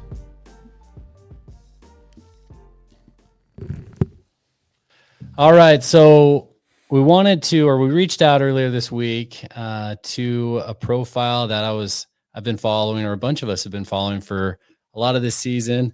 It's been a really cool profile to follow. The Herd Bros is the Twitter handle. And it turns out Casey is the man behind the Herd Bros. And he actually came last week to the BSU UNLV game, the Mountain West Championship game. And he's just been a really cool follow on Twitter throughout the college football season. And we wanted to get his opinion and just his perspective on the things that have been going on this season. So without further ado, Casey, welcome to the Shirts and Skins podcast. Thank you, guys. Appreciate you having me, and appreciate all the Boise State fans that have been supportive of the account this year. Obviously, we've grown fond of the Broncos since starting in the NCAA 14 dynasty and carrying that on into college football 25. So it's been fun. And what a coincidence that you all have had such a successful season too. So it's been enjoyable to keep up with. Yeah, definitely. So, we'd love to get some background about where you're from. I believe West Virginia, and it seems like you're a Marshall fan. That's pretty obvious, but it'd be good to get an introduction into, I guess just what brought you to college football, West Virginia, Marshall football, all of that. If you don't mind, maybe you can just give us a little background. Absolutely. Yeah. So I am from West Virginia and born and raised here. So I've been here. Well, it's redundant to say I've been here my entire life, but I just said it anyways. Both my parents actually went to Marshall. So I grew up a huge Marshall fan, went to all the football games as a kid, and we had season tickets, and just fell in love with college football then. I like college basketball too, but something about football was just a little bit more special. And over the years, kind of learning Marshall's history, our success, in the FCS, the plane crash, different things like that. It means a lot to the people of Huntington. It means a lot to me. So, I've always kind of been supportive of Marshall athletics. And then when I went to college, I wanted to be a weatherman. Actually, that didn't pan out because nobody in the state has a meteorology program. But I was like, I really want to go to Marshall. So I went there anyways and just changed my major like 5 times and landed on marketing instead. So, so that's how much I liked Marshall apparently, but it worked out because that's where I met my wife and everything like that. So I don't have any regrets there. But that's how I got connected with college football as well. And, some of the arguments that I think we'll talk about later with the whole Heisman Trophy race and even the college football playoffs and the group of 5 versus the Power 4 now, that's stuff that, back in 2014, Boise State made the New Year's Six Bowl. Marshall was right behind them with a 13-1 record in the rankings. And I just remember in high school, my speech that I gave, my persuasive speech that I gave in class was actually about why Marshall should have been higher and, how they were, I gave all the stats breakdown and everything that I feel like I've been doing for Boise this year. I did 10 years ago when I was a junior in high school for my speech class. So it's kind of always been a passion of mine, I feel like, to advocate for the group of 5 as well. Yeah, well, you probably had a good argument. I mean, that Boise State team kind of backed its way into that Fiesta Bowl that year. And so Marshall had a good argument. I'm sure you did at the time. We did. There's still, we basically, it was Liberty of last year. And so, not that I feel like our strength of schedule was probably about what theirs was, but we were doing everything we were supposed to do. It's just, Boise obviously had a little bit better of a resume than we did. So, yeah, well, that introduced you to the fight that we've been fighting for decades here. That's right. That's kind of cool. Well, Marshall has a story, I know, career, I guess I'd say career, but history of all the different things that have happened. Obviously, the plane crash was crazy. The movie that I saw about that, learned more about that. Randy Moss, one of the best ever, obviously, and some of the players that have played at Marshall, Byron Leftwich, and some of those names have come through the NFL. It's been cool to watch, Marshall grow. And then one thing that Matt and I and our other guests or our other hosts talk about is what's new to us this year, or at least to me, is support from other teams to Boise State. And it's so new to us because we've played in at the time it was Western Athletic Conference, and then currently in the Mountain West Conference, and everybody hated us. At least everybody wanted us to lose, right? Because we were always the ones fighting for the top spot in that conference. And so to see other teams or fan bases from other teams show some support was a cool thing. And I don't know how some of your tweets or some of your posts showed up on my timeline, but that's sort of when I cued into, wow, it's fun to see other fan bases say, hey, you know, I support Boise State because they're part of the group of five. They're part of the, you know, I guess same class of program that we're a part of. And so I guess it was just cool to see. I don't know how much the fan base in the East Coast, in West Virginia, or in Marshall supports Boise State or cares or even knows anything about it. But it's just cool from our end to see kind of that interaction with other fan bases. Typically it's not that way. Yeah, for me, you know, it really started. We did a poll on social media back in, I think, January, basically with group of five schools wanted to start a dynasty in NCAA 14 for the live stream over on Twitch, and put out a poll that had, you know, JMU, Boise, different schools at Fresno, and your all's fan base just ran away with every single poll that I put out. It wasn't even close.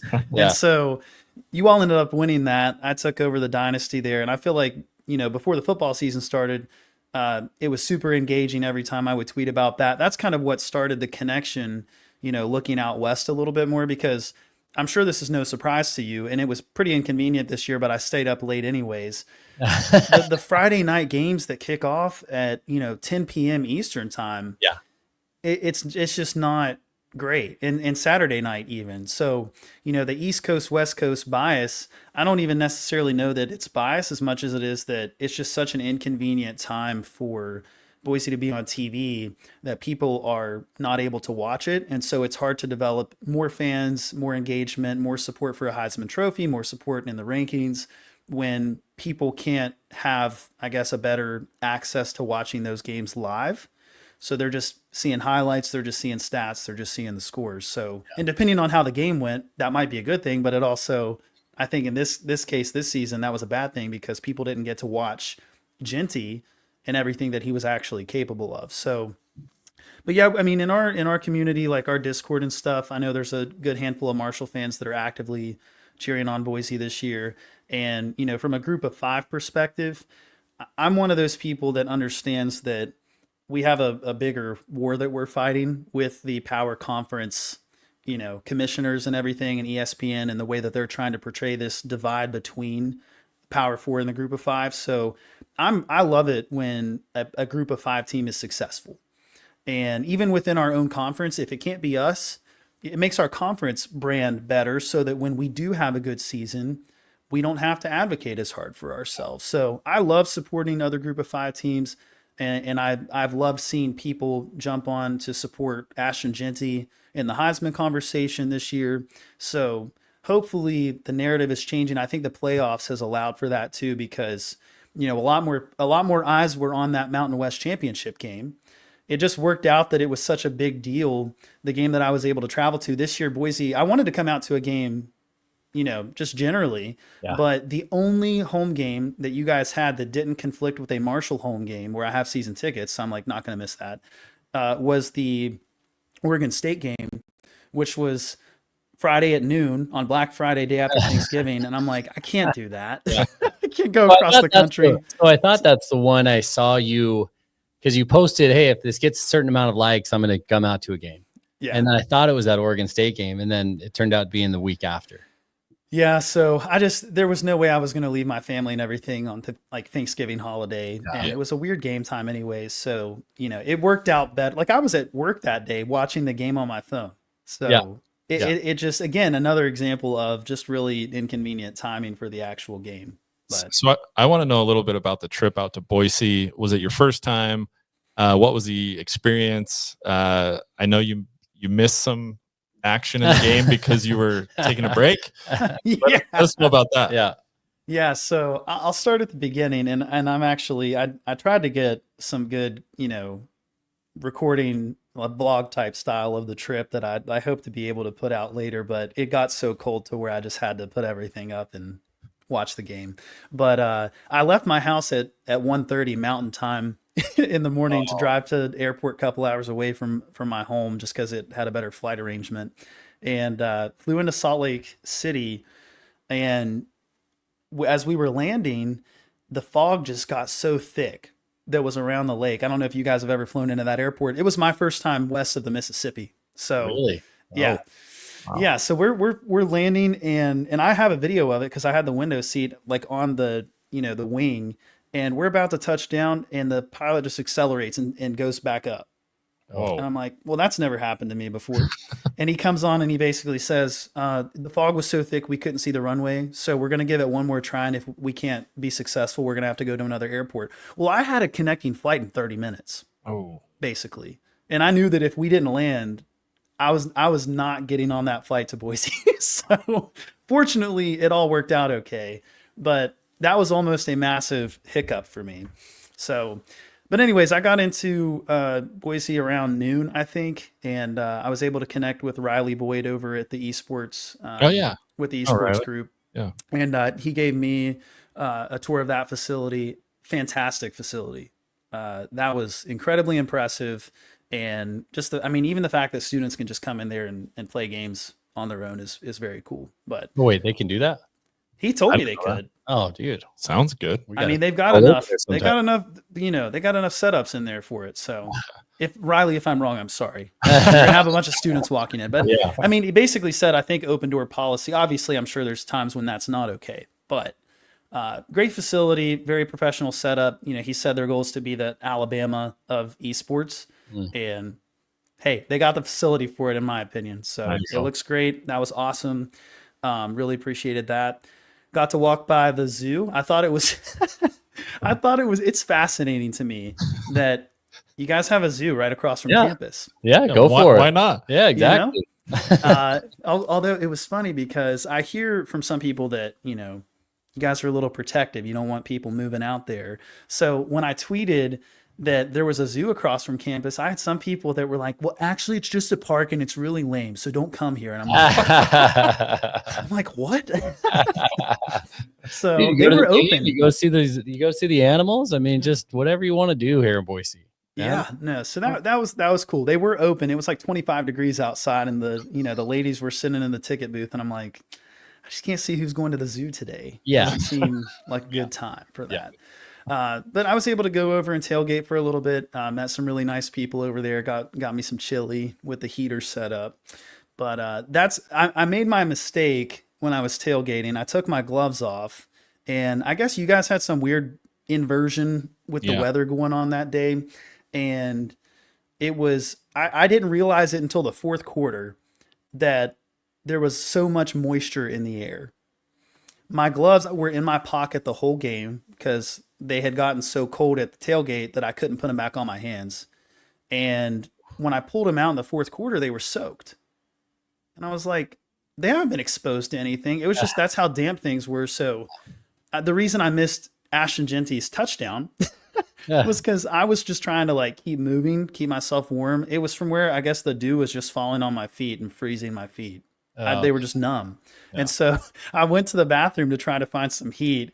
And of course, there's 40 seconds left in the first half. And most teams hand the ball off, try to go into halftime. Jeanty takes it 75 yards to the end zone. I hear the stadium erupt, and I'm like, you've got to be kidding me. And then here come people into the bathroom. He did it.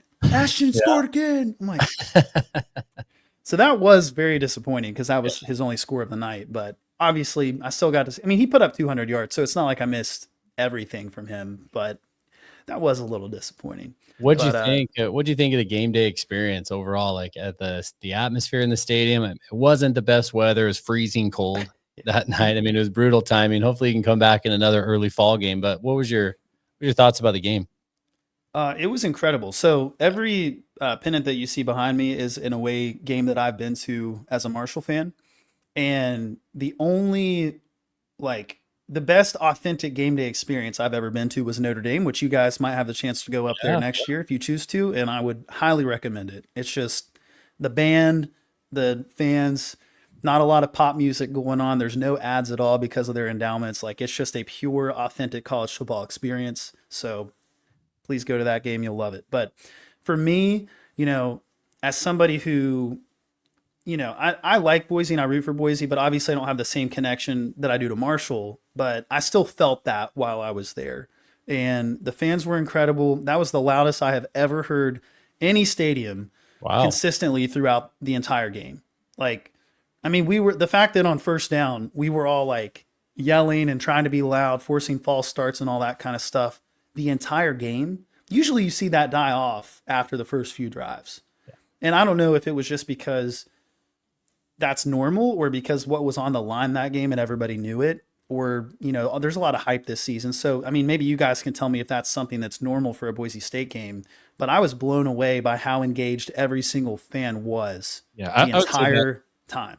Yeah, that night it was turned up another notch, but I wouldn't say it's abnormal, Yeah, we just don't have very many big games at home. Yeah. And that's the hard part. And anytime there's a big game at home, that's what it's like. And it's fun to be there. It's a couple years in between big games like that. But it's a good time. And especially that, the Fox News was there, Fox Sports, whatever big game. Yeah, Fox was there. And I think it was a night game, which is always fun because Night on the Blues is actually pretty cool. But yeah, it was fun environment to be in. I'm glad you were able to witness that part of it. Yeah, me too. No, that was what I left with, was like how incredible the fan experience was. I thought it was great. The light show. I asked the guy behind me, I was like, do you guys do this when it's a day, like a day game? And he was like, yeah, it just doesn't work the same way. And we don't have that many day games. Yeah, that's true. We don't yes. Yeah. So the noon kickoff, obviously, but I think most of the games this year were night games on like FS1 or something like that. So obviously you guys get to do it a lot. I thought that was really neat. The fact that the turf is blue with all the lights, I think just makes it an experience that you quite literally can't get anywhere else. Yeah. So that was really neat. But yeah, I applaud the fans for the fact that they were on their feet. Like, I felt like I was in a student section and I wasn't. And to me, that's what all of college football should be like. Yeah. So I was thrilled. Section 26, maybe. Okay. I don't know if that sounds right or not. I was in the corner of the end zone, on the enclosed, like the south end zone side. Yeah. Okay. I was in that corner there, bottom section. So they were great seats, and I was able to see the action pretty well. But yeah, fan experience was great. So nice. You guys are doing something great there, and obviously athletic director, I think, has a lot to do with that. He's by far the most engaging AD I have seen on social media. You pay attention to him? Do you pay attention to that? Does that come across your timeline? Oh, all the time. I think he follows our account now, actually. Yeah. And I reached out, that I was coming to the game and stuff too. So no, he's great. He responds to the account all the time. So that's awesome. I think it's great that he uses some of his time, because he's obviously a busy person. But he chooses to use his time to engage with fans on social media. And I think that pays off in the game day experience, because you guys show up when he asks, because he is so engaging with you the rest of the season. You know what I mean? Right.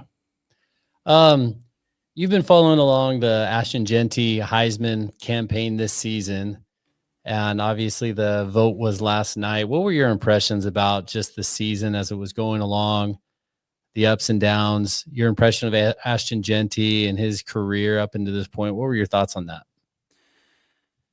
It was a disappointing, expected but disappointing result last night. Yeah. I wasn't home. I was checking my phone, and I was at like a Christmas party, and I was just like, man, this sucks. So, yeah. But no, I mean, he started out the season with 6 touchdowns against Georgia Southern, right? So that was a statement from the start. And he had a few more games early on that I think kind of set the tone that he was a Heisman contender and kept him in that conversation throughout the season. Obviously, towards the middle part of the year, I feel like he was still having good games, obviously, but, they sat him in the fourth quarter, or, instead of having 10 yards per carry that game, he only had 6. And that was the reason why everybody was like, well, maybe he shouldn't win the Heisman, even though, anybody would be happy with 6 yards per carry. Yeah. But I think that, he peaked early on in terms of statistics on paper. And again, I talked earlier about East Coast, the fact that it's just hard to watch late games. And I think a lot of the voters probably were not. And so, his stat lines were much more eye-catching early in the season. He still had great games later in the season. They just weren't 6 touchdowns and 200 yards. You know what I mean? And had he played Oregon in the 11th week instead of the second week and had that same stat line, I think we're having a different conversation right now. So sometimes timing is everything. Yeah. And obviously, he had a big game last weekend in the Mountain West Championship game, and I think that's what made it a lot closer than what some people like Brett McMurphy were thinking it would be. But Brett's hilarious, dude. That guy's hilarious. Yeah, I won't get started on that because that's I don't have many nice things to say there. But but no, I mean, so he had a big game last weekend, and honestly, I think Cam's how do you say his last name, Scabadoo or whatever. The fact that he had such a good game last weekend probably took a few votes away from Jeanty too. So it helped Jeanty that Hunter was not playing in a championship game. But I also think Cam having such a great game probably took a little bit away from Jeanty's performance, just especially because it happened the day after. So it took the conversation. Everything is timing, and I just think that it didn't work out that way this year. But he's incredible, and I think that everybody talks about with the level of competition that he's playing against. First of all, every single Heisman finalist last night was from a FCS or Group of Five school initially.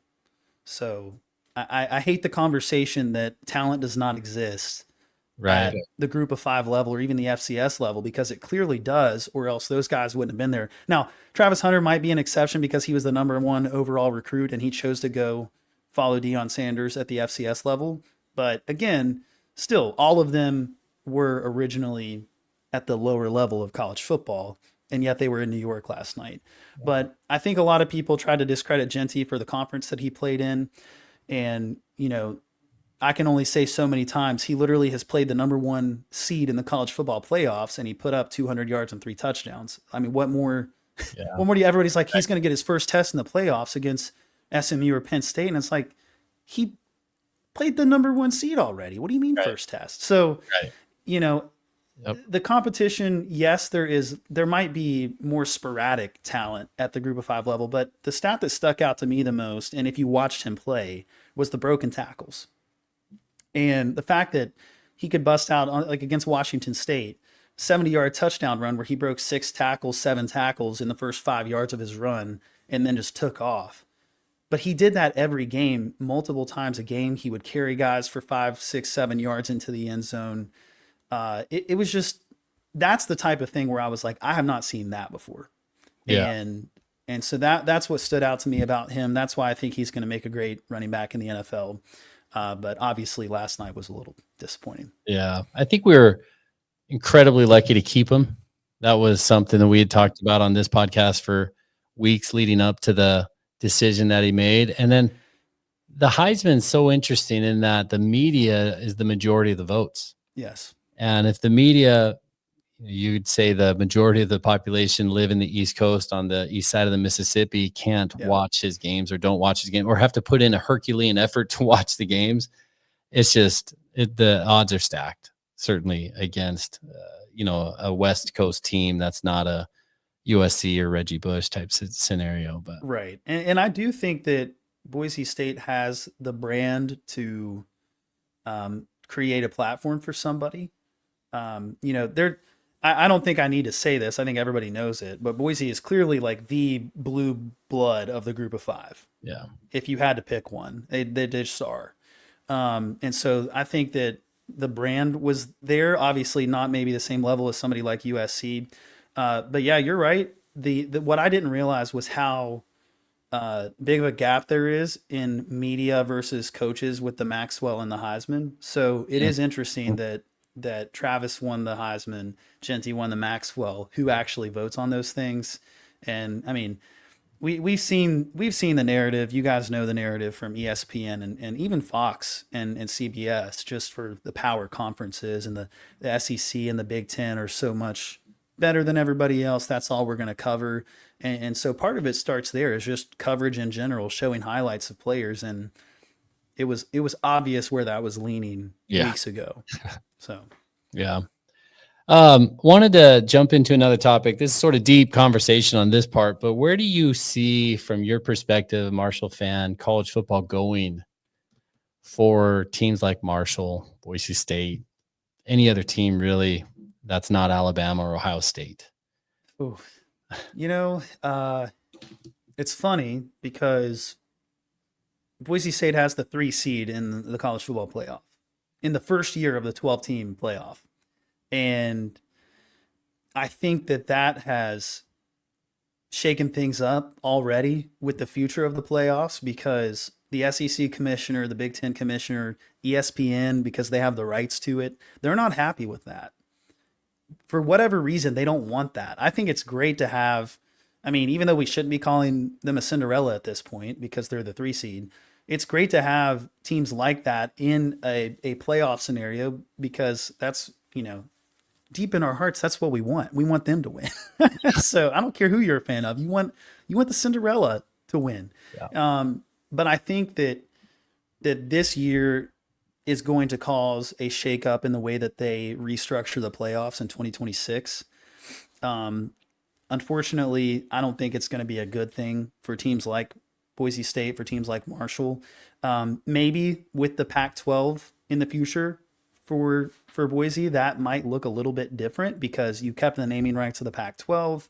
If you can get a couple other teams in there that really strengthen the whole strength of schedule conversation, then I think that helps as well. Maybe there is still conversation for a 5th auto bid or something like that in the future. But I think that what we're going to see is a model that makes it pretty exclusive to the power conferences and even more so exclusive to the Big Ten and the SEC. Yeah. That's what the conversations are being held during the season. That's what those commissioners are trying to do. I used to be against the idea of a separate playoff, and I think I still am against that idea because I think we can compete at that level just as much as a team like Arizona State can. You know what I mean? Right. But I am wondering if bowl games need to kind of be done with and maybe do some sort of college football NIT CBI structure similar to basketball where maybe you have automatic tie-ins for another tournament opportunity. But that obviously, it makes it hard with the number of games you play in a season. The transfer portal is still a huge issue. So I don't feel like, we just went, we went 6-7 last year after a, late season collapse. We started out like 5-0 and then it ended up 6-7. But we came in this year, we were preseason 5th in our division. When we came in and we won the conference, and had we started, we changed quarterbacks after the 4th or 5th game, and our starting quarterback went 8-0. So I really feel like we could have been an 11-1 team this year had we had the same starters throughout. We blew a 20-point lead against Georgia Southern with 10 minutes left, and we were down 3 at Virginia Tech going into the 4th quarter, and again had the other quarterback at that time. So I'm not saying we would have won those games, but I like our chances considering how the rest of the season went. So, but every player on offense for us was from the transfer portal. I think that's part of the reason we've seen such a mass exodus this season that caused us to back out of the bowl game was because we had 35 guys on our team from the transfer portal. And obviously they're going to go find another opportunity now that the coaching staff is gone. But I think that's the biggest negative is that, I'm seeing a lot of them commit and get offers from schools like Kentucky, Ole Miss, Minnesota, and places like that, which I'm happy for them, obviously.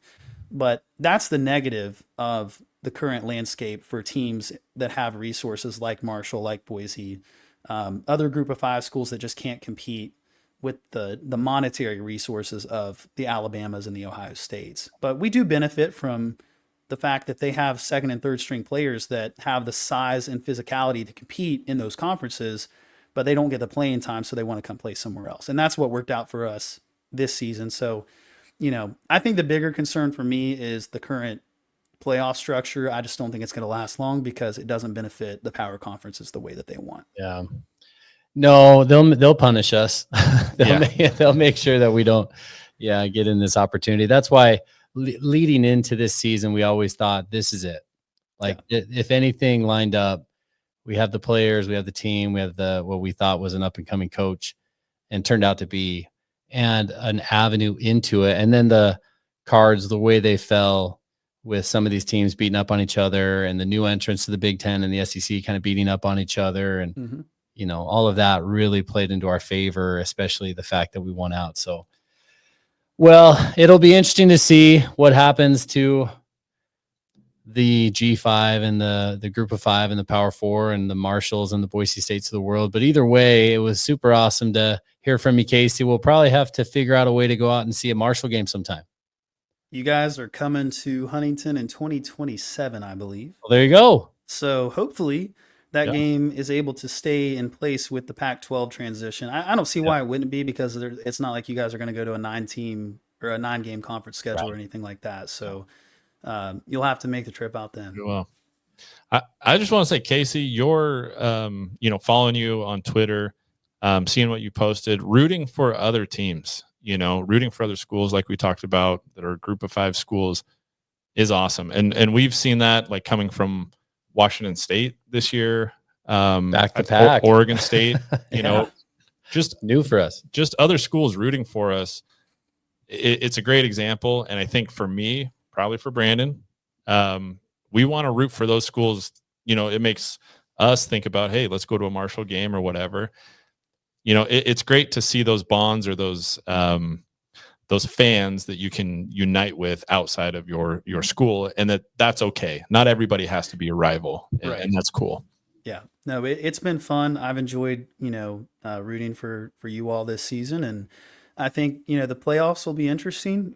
SMU and Penn State, just to talk briefly about that, I think that we're going to see the passing game, I think, have to open up a little bit for Boise. Both of them have a top 10 rush defense.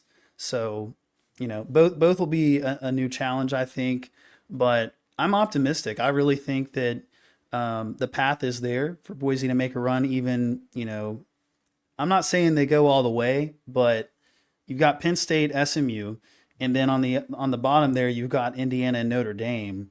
Notre Dame is, as we know, beatable from the Northern Illinois game, but they've been hot, and I actually like Notre Dame. Out of all the teams in that region, I think that they're probably the hottest right now. Yeah. So if they survive Indiana, I think they could beat Georgia, especially with Carson Beck out. And then you've got an early preview potentially of next season's game in South Bend, Indiana, with Notre Dame and Boise, and I like the odds there. So I'm just saying, I like the potential path. I hope we get to see it. Let's do it. They're gonna change the rules. You might as well make some noise the rest of the season. Let's go. Awesome. I've got. All right. Well, thanks, Casey. Appreciate it. For everybody listening in, follow Casey at Herd Bros on Twitter. The Herd Bros, excuse me, on Twitter. He's a great follow. He's an awesome guy, and appreciate you joining us. And we'll talk to you later. Casey, do you have a podcast as well?